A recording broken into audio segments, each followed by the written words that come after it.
तो जिस वक्त मैं ये परफॉर्मेंस के बाद अवार्ड लिया था उस समय मुझे ये लगा था कि अब तो मुझे कोई नहीं रोक सकता, लेकिन उसके बाद आपको पता नहीं रहता कि आपको बैठा दिया जाएगा बिना कोई वजह के, कारण आज तक नहीं पता। और अगर जाते ही सोचोगे कि हम विश्व के 1 नंबर बैट्समैन है, सोचने में टैक्स नहीं लगता। हाँ, सोचने में टैक्स नहीं लगता। जब भी मैच होती है ईडन गार्डन में ना, तो रिश्तेदार बढ़ जाते हैं और दोस्त सर्कल बढ़ जाते हैं।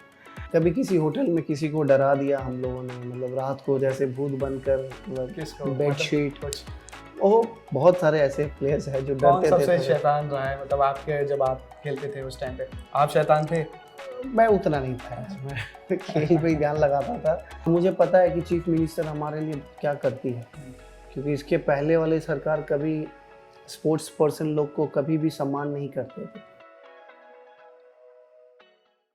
Hello and welcome to Trust. I am Utkarsh and आज मेरे साथ जो पर्सनालिटी मौजूद हैं वो हैं एक फॉर्मर आईपीएल स्टार, एक प्रोफेशनल क्रिकेटर और वेस्ट बंगाल के एक उभरते हुए और नए politician. We have with us mister Manoj Tiwari, जो वेस्ट बंगाल के स्पोर्ट्स और यूथ एमओएस हैं। Welcome to trust Manoj. Thank you उत्कर्ष।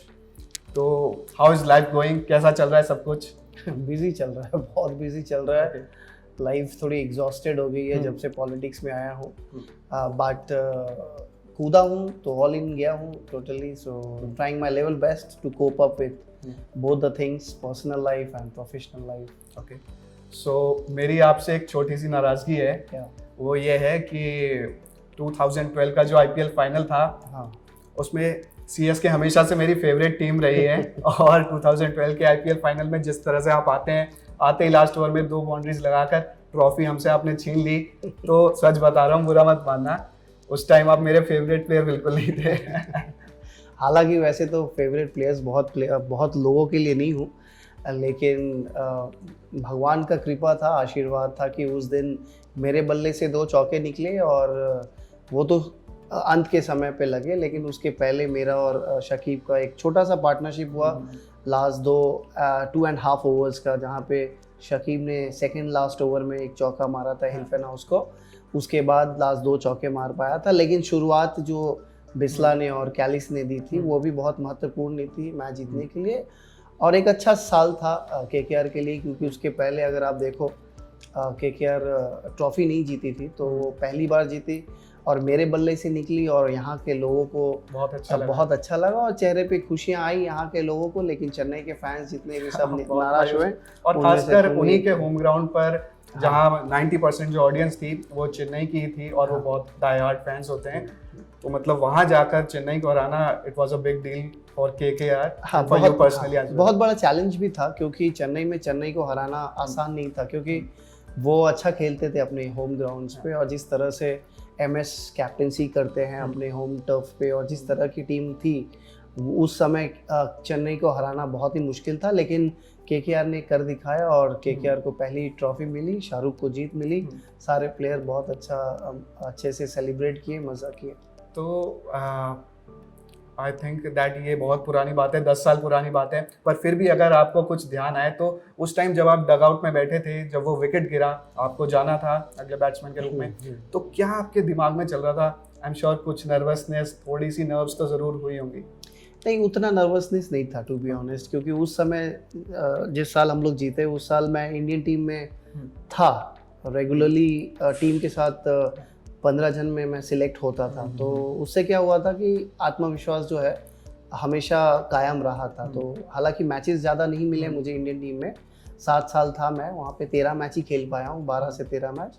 लेकिन वो जो पीरियड था वहाँ पे कॉन्फिडेंस बहुत ही हाई था। लेकिन वो मोमेंट्स मुझे याद है, मुझे 5 नंबर पे शायद जाना था, लेकिन सिचुएशन ऐसी आ पड़ी थी कि बहुत ज़्यादा चौके और छक्के की ज़रूरत थी, स्ट्राइक रेट बहुत ऊपर होना चाहिए था, छक्के लगाने वाले प्लेयर चाहिए थे। तो इसलिए यूसुफ पठान को मेरे ऊपर भेजा गया था, वो जाके आउट हो गए, रन नहीं बना पाए। फिर लक्ष्मी भाई को भी ऊपर भेजा गया था, वो भी जाके आउट हो गया। फिर शकीब गया मेरे ऊपर, उसके बाद मैं जो बहुत पहले से पैड पहन के बैठा हुआ था, तो मुझे अंत में जाना पड़ा था।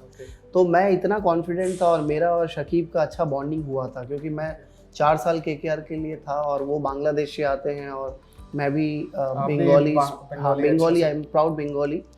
तो मुझे बंगाली लैंग्वेज आती है, तो हमारा एक बॉन्डिंग बना हुआ था, क्योंकि साउथ अफ्रीका में 2009 साल में हम लोग जब गए तो वहाँ पे एक होता है, एक अच्छा बॉन्डिंग बन गया था। तो वो बॉन्डिंग हमें उस फाइनल मैच में वो पार्टनरशिप बिल्ड करने में काम आई। और जैसे ही मैं गया क्रीज पे तो मैं शकीब को यही बोला कि बिंदास रहे, ये मैच हम लोग जिताएंगे और हम लोग कर पाएंगे, अपने बंगाली लैंग्वेज में बोले। तो वी वर कॉन्फिडेंट। जैसे तुमने पूछा कि नर्वसनेस था कि नहीं, नर्वस अगर मैं रहता तो हो सकता था वो चौका नहीं मार पाता, तो नर्वस नहीं था। जैसे मैंने कहा कि भगवान का आशीर्वाद अगर किसी के ऊपर उस दिन पर्टिकुलर रहे तो वो हर चीज़ को मतलब जीत सकता है। तो अभी आप गर्मियों में रणजी ट्रॉफी खेल कर आए हैं और बहुत बढ़िया आपका रिकॉर्ड रहा है, you were among the top run scorers और आपने 2 ब्रिलियंट सेंचुरीज भी मारी। अभी आप ईस्ट जोन के लिए कैप्टनसी भी करी आपने दुलीप ट्रॉफी में। तो ओवरऑल आपका एक्सपीरियंस कैसा रहा, ये रणजी का या दुलीप का डोमेस्टिक लीग्स का आपका एक्सपीरियंस इस साल कैसा रहा? अच्छा रहा, और क्वार्टर फाइनल सेमीफाइनल्स में शतक लगाई है मैंने।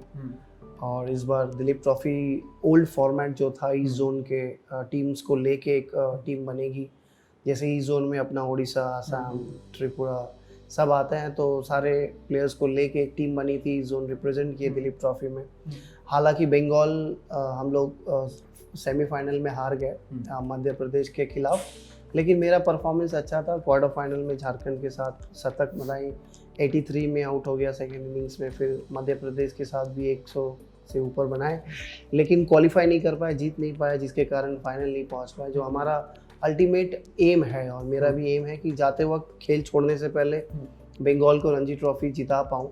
तो इस सोच विचार से उतरा था ग्राउंड पे। और इस साल भी जैसे दिलीप ट्रॉफी हमेशा साल का शुरू वाला टूर्नामेंट होता है, तो शुरुआत हमारी अच्छी नहीं हुई है एज अ टीम। और मेरा भी मैं भी 27 रन पे आउट हो गया था फर्स्ट इनिंग्स पे, जहाँ पे फर्स्ट इनिंग्स लीड पे नॉर्थ जोन आगे बढ़ गई। लेकिन ओवरऑल एक्सपीरियंस हमेशा अच्छा ही रहता है। मैं तो अपने आप को फॉर्चुनेट समझता ही हूँ हमेशा जब भी ग्राउंड में उतर पाता हूँ, क्योंकि देखा गया इसके पहले जितने भी खिलाड़ी राजनीति में उतरे हैं उसके बाद खेल नहीं पाए उस तरह से। हमारे ऑनरेबल चीफ मिनिस्टर बहुत सपोर्टिव है, और उनके साथ हमारे जो MIC हैं, मिनिस्टर इंचार्ज ऑफ स्पोर्ट्स के जो हैं, वो भी वेरी सपोर्टिव है। तो जिसके वजह से मौका मिलता है, काम करने का मौका मिलता है, वो परमिशन मिलता है। और सबसे बड़ी परमिशन मिलती है वो अपनी बीवी के तरफ से, क्योंकि जब मैं बाहर रहता हूँ, काम करता हूँ, दोनों तरफ साइमल्टेनियसली चल रहा है, तो उनका परमिशन होना बहुत ज़रूरी है। अच्छा, इसी से रिलेटेड सॉरी टोक रहा हूँ आपको, पर इसी से रिलेटेड एक चीज़ थी, जब आप रणजी में एक आपने सेंचुरी हिट करी तो उसके बाद आपने शायद पेपर पर कुछ लिखा था और कैमरे की ओर दिखाया था। वो क्या इंस्टेंस था? क्योंकि मीडिया में बहुत वो न्यूज़ में आया था, कई आर्टिकल्स मैंने भी पढ़े थे। वो मेरा वो अप्रिसिएशन लेटर था टुवर्ड्स माय वाइफ और बेटा, और मेरे जो जर्मन शेफर्ड के बारे में डिस्कस कर रहे थे। तो ये हमारा एक परिवार है यहाँ पे। जिस दिन बनाया उसके पहले दिन वाले मैच शेष खत्म होने के बाद आई वाज बैटिंग ऑन 83 पे आसपास। तो मैं रात को ही सोचा था कि ऐसा अगर सेंचुरी बनाता हूँ, शतक बनाता हूँ, तो मैं वो अप्रिसिएशन लेटर मैं दूंगा, और सिर्फ वाइफ के लिए नहीं, बेटे के लिए और अपना होल फैमिली के लिए। तो वही था। तो अभी आपने बात करी कि मतलब एक पॉलिटिशियन के साथ एक क्रिकेटर होना, दोनों जो काम है बहुत मुश्किल होते हैं। तो आपका डेली रूटीन क्या होता है? क्योंकि मैंने आपका इंस्टाग्राम में एक बार एक पोस्ट देखा था, आप जब रणजी खेल रहे थे तो आपने एक पोस्ट डाला था कि जब बाकी सारे टीम प्लेयर्स जो हैं वो रिलैक्स कर रहे हैं गेम के बाद, तो आप अपना मिनिस्टीरियल वर्क कर रहे हैं। तो कैसा रहता है ये डुअल जो है? चैलेंजिंग है और आसान नहीं है, टाइम कंज्यूमिंग है। और जैसे मैंने कहा कि जब मैंने कोई चीज़ की रिस्पॉन्सिबिलिटी ली है तो उसे मुझे निभाना पड़ेगा ही। और जैसे अगर मैचेस हो तो सुबह पूरा मैच खेलता हूँ और शाम को रात को अपना पेपर वर्क जो होता है करता है। कैलकाटा में होता है तो अब अगर आप देख रहे हो फाइल घर पे पड़ी हुई है, अगर मैं ऑफिस नहीं जा पा रहा हूँ तो हमारे जो एम्प्लॉयज़ हैं काम कर रहे हैं, पार्टी लीडर्स जो भी हैं, जितनी भी समस्याएं हैं पेपर वर्क से, सब घर पे भेजते हैं। तो रात को साइन करके भेज देता हूँ, नेक्स्ट डे सुबह और मैं ही खुद लेके चला जाता हूँ। और जब मैं बाहर खेलने जाता हूँ तो मैं ये कोशिश करता हूँ कि पेपर्स में वो स्टेट में मंगा लूँ जिस होटल में रुकता हूँ, तो वैसे ही मंगाता हूँ। तो वो शायद आप देखे होंगे कि मैं जब होटल रूम्स में हाँ बाकी लोग रिकवरी कर रहे हैं, ये कर रहे हैं, तो मैं भी रिकवरी करके सब रात को पेपर साइन करके फिर से कुरियर करके कलकत्ता भेज देता हूँ। तो ये जो ड्रीम है रणजी ट्रॉफी जितानी है बंगाल को, यही मुझे पुश कर रही है। हालांकि इसमें भी यही है कि सोच कि बंगाल को रणजी ट्रॉफी देना है, तो एक्स्ट्रा एफर्ट लगती है। वो एक्स्ट्रा एफर्ट इसी तो मजा आता है आपको दोनों करते हुए काम के? आता है मज़ा, मतलब एंजॉय तो करना पड़ता है। हालांकि कभी कभी टायर्डिंग लगती है, एग्जॉस्टिंग लगती है, वो समय मज़ा नहीं आता, लेकिन ओवरऑल जब आप फ्रेश रहते हो, आपकी सोच विचार ठीक रहता है। क्योंकि जब एक कॉमन मैन देखता है आपको तो वो यही सोचता है कि एक क्रिकेटर है जो पॉलिटिशियन बन गया, तो उसके दिमाग में कई क्वेश्चंस होते हैं, मतलब जो आते हैं कौन कि इसको पॉलिटिक्स में आने की क्या ज़रूरत थी। तो जितने भी लोग देखेंगे ये यूट्यूब चैनल में जाएगा आपके ये इंटरव्यू, तो मैं उन लोगों को कहना चाहता हूँ कि क्या ज़रूरत थी। ज़रूरत ये थी कि मैं हमेशा से समाज के लिए कुछ करना चाहता था, और जब तक कर सकता था। सबका एक लिमिट होता है। हालांकि भगवान के आशीर्वाद से फाइनेंशियली बहुत स्टेबल जगह पे हो, तो जितना भी होता था अपने पॉकेट से निकाल के करता था। लेकिन हमेशा से ये था कि बड़े पैमाने पे करना है, बड़े पैमाने पे करना है।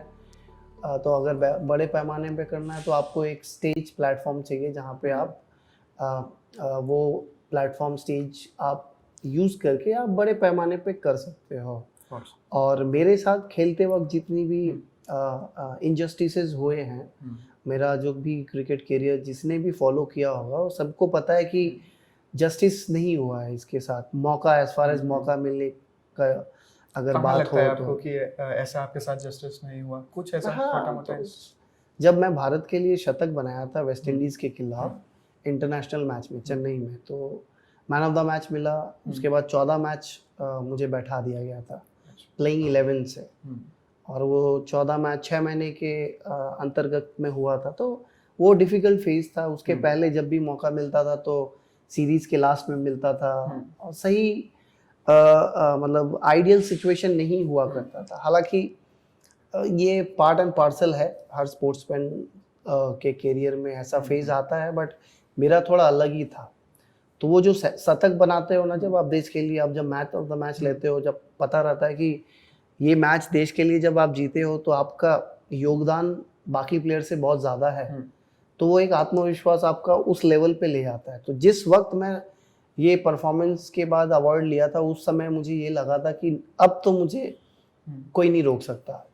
लेकिन उसके बाद आपको पता नहीं रहता कि आपको बैठा दिया जाएगा बिना कोई वजह के, कारण आज तक नहीं पता। लेकिन यही है जो इनजस्टिस की बात मैं कह रहा था, तो वो जो हुआ है, तो मैं ये चाह रहा था कि राजनीति में आने के बाद कोशिश यही करूँगा कि मेरे कैपेसिटी में मैं ये ज़रूर जहन में रखूँ कि मेरे सामने इनजस्टिस किसी के साथ नहीं हो, उसके लिए व्यवस्था करना पड़े। चलिए, तो जैसा कि नॉर्मल जो पब्लिक है उसमें एक परसेप्शन होता है नेताओं को लेकर कि नेता जो लोग होते हैं वो फिट नहीं होते, काफ़ी अनफिट होते हैं। ज़्यादातर जो फिल्म्स वेब सीरीज़ में भी ऐसे ही दिखाया जाता है। तो आप तो एक एथलीट हैं, आप बहुत फिट हैं ऑब्वियसली, पर आपको क्या लगता है कि मतलब पॉलिटिक्स में फिटनेस कितना ज़रूरी है? और ख़ासकर आप अपना डेली रूटीन भी बताइए, क्योंकि हम जानना चाहते हैं कि आप छोले भटूरे खाते हो कि नहीं खाते हो? खाता हूँ, कभी कदार खा लेता हूँ। जिस दिन खाता हूँ उसके बाद वाले दिन में ज़्यादा मेहनत करनी पड़ती है, मतलब क्योंकि जो कैलोरीज और फैट जो खा के बढ़ाते हैं, तो उसको बर्न करना बहुत ज़रूरी है। जो मन करता है खाना पड़ता है, लेकिन ये जहन में रखना पड़ता है कि ओवर लिमिट नहीं हो कोई भी चीज़ के लिए। अगर छोले भटूरे खा रहे हैं तो दो ठीक है, अब 2 से 4 हो गया, पेट नहीं ले पाई, शरीर नहीं ले पाई, सिस्टम ही हिल गया जो यूज टू नहीं है, तो फिर गड़बड़ होती है। और अगर खा भी लिया तो नेक्स्ट डे बर्न करके उसको अपना बॉडी जिस तरह चल रही है सिस्टम, उस पर मेंटेन करनी ज़रूर है। हाँ, लोग सही सोचते हैं, पॉलिटिशियंस फिट नहीं होते हैं। अगर आप परसेंटेज वाइज देखोगे तो मैक्सिमम ओवरवेट रहते हैं, इसमें कोई दो राय नहीं है। अब फिटनेस ज़रूरी है। अब जो जितना फिट रहेगा उतना दूर तक प्रचार, उतना घरों तक पहुंच सकता है प्रचार के लिए, लोगों तक पहुंच सकता है, ज़्यादा दूर चल सकता है प्रचार में। और इसके साथ साथ दिमाग का खेल है ये। अच्छा, प्रमोशंस की बात करी आपने, ट्रैवल करने की, तो ट्रैवल तो ऑफ कोर्स दोनों ही प्रोफेशन, चाहे क्रिकेट का ले लें या पॉलिटिक्स का ले लें, दोनों में ट्रैवल तो बहुत करना हाँ, पड़ता होगा, आपको भी बहुत करना पड़ा होगा। तो ऑनेस्टली बताइए, ट्रैवल करना आपको पसंद है या मजबूरी में करना पड़ता है? शुरुआत में जब फुल फ्लेजेड क्रिकेट कैरियर चल रहा था तब पसंद था। अभी अभी जितना कम हो ट्रैवल उतना मन चाहता है, लेकिन करना पड़ता है। फैमिली के साथ ट्रैवल करना? हाँ, फैमिली के साथ तो ट्रैवल होता ही है। हमारा लॉकडाउन हो गया 2 साल, नहीं तो उसके पहले तक हर साल हम लोग ओवरसीज टूर पे जाते थे घूमने के लिए। इस बार भी अभी दुबई घूम के आए हैं, लेकिन छोटा सा ट्रिप था। देखते हैं। अभी ट्रैवलिंग हमें पसंद है, खासकर वाइफ को पसंद है, और बहुत जगह घूमना हुआ है और भगवान का आशीर्वाद है। तो ओवरऑल पसंद है। अच्छा, ब्रह्मास्त्र देख लिया आपने? नहीं देखी। मूवी देखने का समय नहीं बनता मुझे। और शौक? अब शौक ज़्यादातर अभी कभी कदार टाइम मिलता है तो जिस दिन ऑफ रहता है उस दिन नेटफ्लिक्स में कोई सीरीज देख ली, या बिंज वॉचिंग मतलब? हाँ, या binge कोई web watching। Series? Web series देख लिया, जैसे अभी क्वीन देखा मैंने। अच्छा, क्वीन देखा अपना। उसके बाद थ्रिलर्स मैं ज़्यादा देखता हूँ, ओके। वो मुझे पसंद आता है। थ्रिलर सस्पेंस या सीरीज फिर हो वेब जाए सीरीज या हो? हाँ मूवी हो जाए। तो अभी समय इतना कम रहता है तो मैं ये देखता हूँ कि कितना एपिसोड और कितना सीजन हुआ है। अगर मान लो कोई सीरीज 4 सीजन हो गया, 5 सीजन हो गया, फिर शुरू से मुझे नहीं देखना। मैं कोशिश करता हूँ कि जो रिसेंट पास्ट में जो शुरू हुई है उसको देखूं, क्योंकि टाइम नहीं है ना। जैसे आज एक दिन 2 दिन मिल गई तो ये 2 दिन में आप एक सीजन फैमिली ही के देख साथ सकते एंजॉय हैं। करें या फिर हाँ, तो वही किसी है। नई चीज। मैं कई मतलब वीडियो गेम्स खेलता हूँ क्रिकेट से रिलेटेड या तो मतलब आप लोग जैसे जो क्रिकेटर्स हैं या नेशनल टीम में जो क्रिकेटर्स हैं वो वीडियो गेम्स खेलना पसंद करते हैं? हाँ, आप करते हैं? मैं उतना नहीं करता हूँ। अच्छा। क्योंकि फर्स्ट ऑफ ऑल ये अपना उंगली दर्द हो जाता है। वो अपना स्टिक है ना, उसको क्या बोलते हैं, जॉयस्टिक से वो उंगली दर्द हो जाती है। और मोबाइल में भी खेलना नहीं पसंद है? मोबाइल में बहुत कम, क्योंकि जब से इस फील्ड में आया हूँ तो देखो, इस फील्ड के बारे में आपको पढ़ाई करनी बहुत ज़रूरी है। तो जो समय पहले क्या होता था कि आप गेम्स में निकाल दो, जाके किसी के रूम में गेम बना हुआ है तो टाइम पास के लिए। बट मैं कोशिश करता हूँ कुछ किताबें लेके जाऊँ और कुछ ना कुछ देखता रहूँ, सीखूँ, ताकि इवॉल्व होता रहूँ इस फील्ड में भी। तो आपका कल का ट्वीट मैंने पढ़ा, and you were not so happy about the exclusion of Rishabh Pant. तो आप टीम सिलेक्शन को किस तरह से देखते हैं? क्योंकि अभी पिछले जो हमारा एशिया कप कंक्लूड हुआ है उसमें टीम सिलेक्शन को लेकर कई सारी बातें हुई कि किसको होना चाहिए था, किसको नहीं होना चाहिए था। तो आप किस तरह से देखते हैं? क्योंकि आगे वर्ल्ड कप है ऑस्ट्रेलिया में T20, आपको क्या लगता है कि किस प्लेयर को होना ज़रूरी है उस टीम में? ओवरऑल मुझे पसंद नहीं आ रहा है, टू बी ऑनेस्ट, क्योंकि जिस तरह से चल रही है।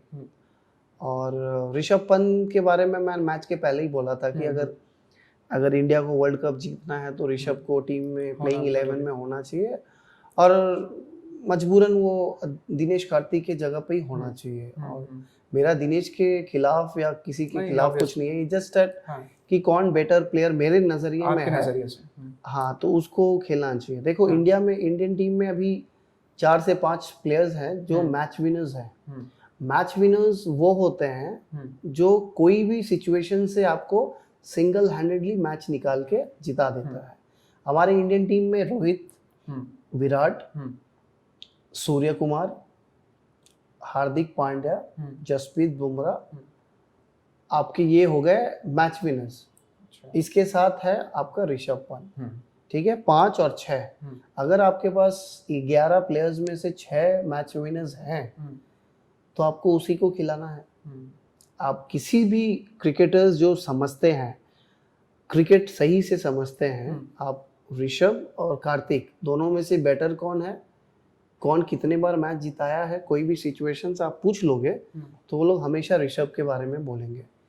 अब जो क्रिकेटर्स, जो एक्सपर्ट्स लोग होते हैं जो सिर्फ स्टैट्स देख के बोलते हैं कि भाई ये स्टैट्स ही इसका गलत है, तो वो दिनेश को आगे बढ़ा के रखेंगे। स्टैट्स क्या होता है, नंबर्स क्या होता है, कभी कभी वो सही पिक्चर नहीं दिखाती है। और प्लेयर्स को पहचानने में भी वो नज़रिया भी चाहिए। वो नज़रिया बहुत लोगों के पास, शायद मैं नहीं बोल सकता, लेकिन मेरा नज़रिया अलग है। मेरा ये मानना है कि जब आपके पास मैच विनर्स नहीं मिलते, बहुत सारे टीम में मैच विनर्स नहीं होते, होते ही नहीं है, मतलब 2 से ज़्यादा होते नहीं, 3 से ज़्यादा नहीं होते।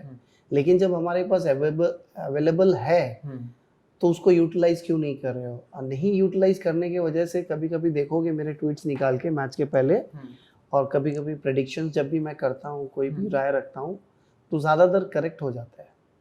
तो वो होता क्यों है? इसलिए होता है क्योंकि सामने दिखता है कि क्या होने वाला है। तो कल तो मैं बहुत मैच के पहले ही बोला था, हालांकि मैं नहीं चाह रहा था इंडिया हारे, लेकिन वो भी कुछ चीज़ें हैं जहाँ गलती हुई है, जो मैं देख रहा था मैच। तो आपने विराट कोहली का नाम लिया मैच विनर्स में, तो अभी जो एशिया कप था वहाँ अफगानिस्तान के खिलाफ विराट बहुत अच्छे फॉर्म में दिखे, सेंचुरी हिट करी, पाकिस्तान के खिलाफ भी डिसेंट फॉर्म में थे। तो आप क्या मानते हैं कि विराट कोहली का फॉर्म में आना एशिया मतलब आने वाले जो कप है हमारा T20 वर्ल्ड कप ऑस्ट्रेलिया में, कितना ज़रूरी है? बहुत ज़रूरी है, सिर्फ विराट का नहीं, रोहित शर्मा का भी बहुत ज़रूरी है। केएल राहुल जिस तरह से परफॉर्मेंस कल उन्होंने दिया है, आशा करता हूँ ये परफॉर्मेंस उसका कंटिन्यू रहे, और खासकर स्ट्राइक रेट के ऊपर ध्यान लगा के, क्योंकि ओपनिंग करते हैं, ओपनिंग में अभी क्या होता है कि एक अच्छा पोजीशन होता है बैटिंग का, तो वहाँ पे बैटिंग करने का मौका मिलता है, तो आपके पास एक एडवांटेज रहता है कि वो जगह का उपयोग करो। अगर आप सही से नहीं उपयोग करोगे तो ओपोनेंट सही से उपयोग कर लेंगे। तो उपयोग कैसे करना है? उपयोग ऐसे करना है कि आपका रोल ही ये होना चाहिए, आप कम बॉल में ज़्यादा रन बनाएं, क्योंकि ये तो 20 ओवर की गेम है, ये तो 50 ओवर का नहीं है, और टेस्ट मैच नहीं है जहाँ पे आप समय ले सकते हो। खासकर जब आपके पास इतने सारे प्लेयर्स हैं जो मारते हैं, अच्छे परफॉर्मेंस करते हैं, तो आपको ज़्यादा बॉल लेने की ज़रूरत ही नहीं है। तो उसका एक ये है कि वो अपना ये परफॉर्मेंस इस तरह देता रहे तो अच्छा रहेगा। रोहित का भी परफॉर्मेंस आना बहुत ज़रूरी है, क्योंकि कैप्टेंसी का जो रिस्पॉन्सिबिलिटी मिली है, तो कहीं ना कहीं टीम जीत रही है, उसका सक्सेस रेट भी बहुत अच्छा जा रहा है। लेकिन इसके साथ साथ हम लोग सभी चाहेंगे रोहित जिस तरह से पहले परफॉर्मेंस करता था, हर दूसरे तीसरे मैच पे वो बड़े रन बनाता था, उस तरह से बनाए। और खासकर विराट जैसे एशिया कप में शतक बनाई, किसी ने नहीं सोचा था कि शतक बना के फॉर्म में फिरेंगे, लेकिन उन्होंने करके दिखाया है। अब वो फिर से दोहराना उनको चाहिए, जल्दबाजी नहीं करना चाहिए, क्योंकि फॉर्म में वापस आ रहे हैं। तो क्या होता है क्रिकेट में, आपको ना हर जीवन में हर चीज़ के लिए आपका बेसिक्स होना बहुत ज़रूरी है। जब आप फॉर्म से बाहर जाते हो ना, तो फॉर्म में आने के लिए आपको बेसिक्स में जाना ही पड़ेगा। तो वो आप जितना जाओगे तो आपका वो सक्सेस जो रेट है वो ज़्यादा होगा। और अगर जाते ही सोचोगे कि हम विश्व के 1 नंबर बैट्समैन है, सोचने में टैक्स नहीं लगता, सोचने में टैक्स नहीं लगता। लेकिन गड़बड़ कहाँ होता है, जब आप ये सोच के जाते हो कि मैं रन में नहीं भी हूँ लेकिन मैं बड़ा बैट्समैन हूँ, जाते ही मारना शुरू कर दो, वैसा पॉसिबल नहीं होता है। क्योंकि आप जाते ही बाहर का बॉल मार दिए, वो लोग भी खेलने आए हैं, उस टीम में भी अच्छे अच्छे बॉलर्स हैं, तो बॉल कभी मूव करेगी तो आउट हो जाओगे। जब आउट हो जाते हो तो फिर समझ नहीं आता है। तो जैसे पहले हम लोग विराट को देखते थे, 10 बॉल खेला, वो 7 रन बनाया, बीच में एक चौका लगा दिया, उस तरह से शुरुआत करें। 4-5 मैच जाए उसका, 3-4-5 मैच, 4 मैच में अगर मान लो 2 मैच में ही 70-80 बनाए, एक में 20-30 बनाया, तो समझ में आ गया कि अब पकड़ लिया ये। लेकिन विराट का फॉर्म में आना बहुत ज़रूरी है विश्व कप जीतने के लिए, और खासकर ऋषभ का भी होना बहुत ज़रूरी है। तो आप जब IPL खेलते थे तो आई एम श्योर कि कई सारे होटल्स में, कई अलग अलग सिटीज़ में आपको हॉप इन हॉप आउट करना ही होता होगा। तो और उस टाइम बहुत सारे जो टीम प्लेयर्स हैं, सब लड़के जब एक साथ गैदर होते होंगे, तो कुछ प्रैंक्स तो आई एम श्योर कि होती ही होंगी, या कुछ ऐसी मस्ती, कोई ड्रेसिंग रूम सीक्रेट्स अगर आप हमारे साथ शेयर करना चाहें। प्रैंक्स जब यंग होता है लड़के लोग तभी करते हैं यार। कुछ अगर आपको याद हो अपने मतलब कैसे, वैसे कभी किसी होटल में किसी को डरा दिया हम लोगों ने, मतलब रात को जैसे भूत बनकर, मतलब बेडशीट, वो बहुत सारे ऐसे प्लेयर्स हैं जो डरते थे। कौन सबसे शैतान रहा है, मतलब आपके जब आप खेलते थे उस टाइम पे, आप शैतान थे? मैं उतना नहीं था यार, मैं खेल पे ही ध्यान लगाता था। प्रैंक हमसे नहीं होता है, वो डिपेंड करता है जिसका नेचर प्रैंक स्टार वाला है, जो हंसी मजाक हमेशा करता है, पीछे लगता है, तो वैसा नेचर हमारा रहा नहीं कभी। तो जो भी करता था मज़ा लेते थे हम लोग, और क्या। हम लोग सिर्फ एक, मुझे याद है जूनियर लेवल पे हम किसी को डराने के लिए वो सादा साड़ी पहन के और मोमबत्ती लेके रात को, साड़ी नहीं बेडशीट जो थी वाइट, वो लेके दो लड़के हम लोग चले गए थे किसी के रूम के ठीक बाहर, उसके विंडो से नॉक करके उसको डराने के लिए। वो सही में डर गया था। तो ये प्रैंक किया था, वो याद है। बढ़िया, ऑडियंस को जरूर पसंद आएगा ये किस्सा आपका। ये अनहर्ड साइड होगी एक मनोज तिवारी की। आपका लक्ष्मी रतन शुक्ला के साथ काफी अच्छा बॉन्ड है, तो मतलब ऐसा कोई और क्रिकेटर जिसको आप अपना बेस्ट फ्रेंड मानते हो इस कैरियर में जो क्रिकेट का रहा है आपका? प्रज्ञान ओझा मेरे बहुत अच्छे दोस्त हैं और वो हैदराबाद से खेलते हैं, लेफ्ट आर्म स्पिनर है, आईपीएल के लिए देश के लिए फास्टेस्ट लेफ्ट आर्म स्पिनर है जो 100 टेस्ट मैच विकेट्स लिए हैं। आईपीएल में पर्पल कैप भी, हाँ पर्पल कैप भी लिया हुआ है। रोहित भी था मेरे, जब अंडर 19 इंडिया का जब भी कैंप लगता था बेंगलोर में, तो हम लोग एक साथ ही रहते थे ज़्यादातर। तो हम लोग ये बॉन्डिंग है अभी आज के दिन में। प्रेजेंट रिलेशंस हाँ कभी कदार होती है। रोहित से उतना नहीं होती है अभी क्योंकि बिजी है अपना इंडियन टीम के साथ, और मेरा नेचर भी नहीं है कि सामने से जाके बार बार ये करूँ। तो ओझा के साथ रेगुलरली रहती है, लेकिन अभी सभी अपने अपने काम में हाँ व्यस्त रहते हैं। तो एक तरफ मनोज तिवारी और एक तरफ AITC तृणमूल कांग्रेस, तो ये इक्वेशन कैसे बैठी, कैसे आपकी एंट्री हुई पॉलिटिक्स में? एंट्री एक्चुअली पता है सभी को कि 2 साल जिस तरह से गुजरी है महामारी के वजह से, वायरस के वजह से, तो 1 साल रणजी ट्रॉफी नहीं हुई। उसके पहले मुझे आईपीएल टीम में मौका नहीं मिल रहा था और फ्यूचर वेरी अनश्योर था, और मेरी भी थोड़ी सी अभी कैरियर का, हालांकि बोलना नहीं चाहिए एज अ प्लेयर कि ये एंड वाला फेज है, ये है वो है, क्योंकि चलेगा जब तक फिजिकल फिटनेस जब तक रहेगी। तो वो समय ऐसा था जब क्वेश्चन मार्क था क्योंकि रणजी ट्रॉफी नहीं हो रही थी, आईपीएल में नहीं था, और क्या होगा नहीं होगा। तो फिर कमेंट्री और एक्सपर्ट कमेंट्स कर रहे थे क्रिकबज़ में और स्टार स्पोर्ट्स में। तो मेरी इंजरी हो गई थी सीज़न के पहले, सेकेंड ईयर ऑफ ये बोल सकते हैं आप कोविड का। तो सीज़न से पहले ही जो ट्रेनिंग करने गया इंडियन गार्डन के जिम में, तो वहाँ पे मैं इंजर्ड हो गया था। मेरा ये नी का जो कार्टिलेज होता है पेटेला के नीचे, तो वो इंजरी के वजह से दिक्कत हो रही थी, जिसके वजह से वैसे ही अनश्योर था आईपीएल होगा कि नहीं। तभी दीदी का कॉल आया, बंगाल प्रैक्टिस जब चल रही थी, तो उन्होंने बोला कि इस बार आना है दल में और हाथ को मजबूत करना है।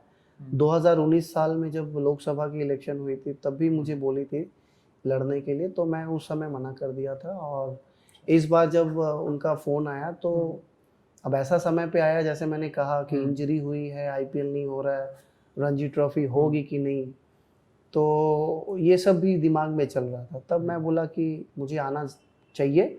इसके अलावा जिस तरह से अपने बीजेपी पार्टी के जो मंत्री लोग आ रहे थे यहाँ पे, वो लोग जिस तरह से अपमान कर रहे थे एक महिला चीफ मिनिस्टर को, वो एज अ ह्यूमन बीइंग आपको पसंद नहीं आ रहा था। तो मुझे लग रहा था कि कुछ ना कुछ करना चाहिए, और कैसे करना चाहिए, इसमें आके ही करना चाहिए। और जिस तरह से लॉकडाउन में सेंट्रल गवर्नमेंट पूरा चलाया है, आई वॉज नॉट इम्प्रेस्ड। इतने लोग माइग्रेंट्स लोग मरे, फार्मर्स प्रोटेस्ट हो रहे थे, कुछ हस्तक्षेप नहीं किए उन लोगों ने। वहाँ पे भी फार्मर्स लोग भी बहुत अपनी जान गंवाई।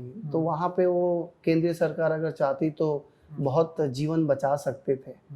जहाँ पे अगर आपको पता है कि सोनू सूद जैसा एक एक्टर अगर खुद के बलबूते पे बहुत सारे बसेस कर सकते हैं, प्लेन से भिजवा सकते हैं बुक करा के, तो क्यों नहीं केंद्र सरकार खर्च करके कर सकती थी? तो इसका कौन जिम्मेदार है? तो ये सब चीज़ें जब हो रही थी तभी जहन में था कि ये गलत हो रहा है। और जिस तरह से अपमान करने के लिए आ रहे थे, अब मुझे पता है कि चीफ मिनिस्टर हमारे लिए क्या करती है, क्योंकि इसके पहले वाले सरकार कभी स्पोर्ट्स पर्सन लोग को कभी भी सम्मान नहीं करते थे, सम्मान नहीं देते थे। लेकिन जब से टीएमसी आई थी 2011 के बाद से, हमारे घर पे कभी भी जन्मदिन हो या कुछ भी हो, त्यौहार हो, तो हमेशा ग्रीटिंग्स कार्ड भेजती और विशेस भेजते, तो हमेशा रिस्पेक्ट करते। तो हमारा भी यही था कि ये औरत करती है सबके लिए, और इसके प्रति इतना अपमान हो रहा है वो नहीं देख सकता था। इसलिए मैं जब मौका आया तो मैं बोला नहीं, इस बार ज्वाइन करके चलो लड़ाई करते हैं। तो मेरा अगला क्वेश्चन वैसे यही था कि आपने बीजेपी क्यों नहीं ज्वाइन करी ओवर टीएमसी, पर आपने उसको आंसर कर ही दिया है। जो भी चीज़ें हुई पास्ट में। धोनी के साथ आपके कैसे रिलेशंस थे, क्योंकि आप धोनी के अंडर भी खेले हैं? धोनी भाई का जो नेचर है वो बहुत शांत वाला नेचर है, और गंभीर भाई का है बहुत एग्रेसिव वाला है, जो आप दिखता भी है ग्राउंड पे। केकेआर में जब हम लोग थे, तो जब वो जीते, हम लोग जब जीते तो केकेआर के कैप्टन गंभीर भाई थे, और एमएस भाई अपना नेचर के हिसाब से कप्तानी करते थे। आपके फेवरेट कौन से फेवरेट कैप्टन? मैं किसी को भी नहीं चुन सकता, क्योंकि इट्स इम्पॉसिबल है चूज करना, क्योंकि हम लोगों ने ऐसे बहुत सारे प्लेयर्स को नहीं देखा है कप्तानी करते हुए, जो होने जैसे चाहिए। Yuvraj Singh, Harbhajan Singh for example. गंभीर को इंडियन टीम का ज़्यादा कप्तान नहीं देखे हैं। XYZ जहीर खान को नहीं देखे। क्या पता वो लोग भी बहुत अच्छे सक्सेसफुल कैप्टन हो सकते थे। तो ये मैं कभी ये नहीं करता, ज़्यादातर चूज नहीं करता हूँ। अगर स्टैट्स और रिजल्ट ओरिएंटेड अगर आप देखो, वो प्रमाण करती है कि एमएस भाई सबसे बड़े कप्तान हैं। हर आईसीसी टूर्नामेंट्स की ट्रॉफी उनके कप्तानी के अंडर आई है। गंभीर भाई आईपीएल में 2 बार केकेआर को जिताए हैं, और इंडिया के लिए भी कप्तानी जब किए अच्छा किए हैं। विराट कोहली सबको पार करके सक्सेस रेट अपना अलग लेवल पे चला गया है। तो मैं कप्तानी का वो उस नज़रिए से नहीं देखता हूँ, बट कैप्टेंसी का जो मतलब क्वालिटी बोल सकते हैं कि धोनी भाई का सबसे बेटर है। वो गेम रीड बहुत अच्छा तरह से करते हैं, प्लेयर्स का यूटिलाइजेशन अच्छा करते हैं, डिसीजन मेकिंग्स है जो ऑन फील्ड हो बहुत अच्छा करते हैं, डीआरएस इतना अच्छा लेते हैं जो हम लोगों ने देखा कल डीआरएस टिक लिया नहीं गया था। ग्रीन लेग बिफोर था चाहल के बॉल में, सेकेंड ओवर में या फर्स्ट ओवर में, जब वो 15 या 20 रन पे था, वहाँ पे चूक हुई।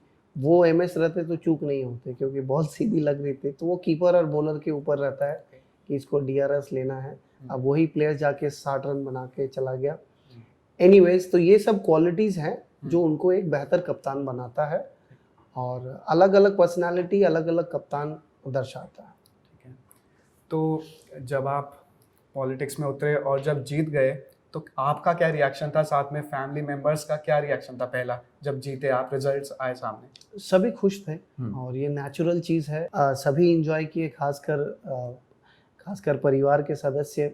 और आसान नहीं होता है कि पहली बारी आप आ जाओ, आपका कोई राजनीति का बैकग्राउंड नहीं है, और जिस सीट से मैं लड़ा था वहाँ पे एक प्रश्न चिन्ह था कि टीम अपना टिकट निकल पाएगी कि नहीं यहाँ से जीत की, क्योंकि थोड़ा सा इनकम्बेंसी भी था वहाँ पे।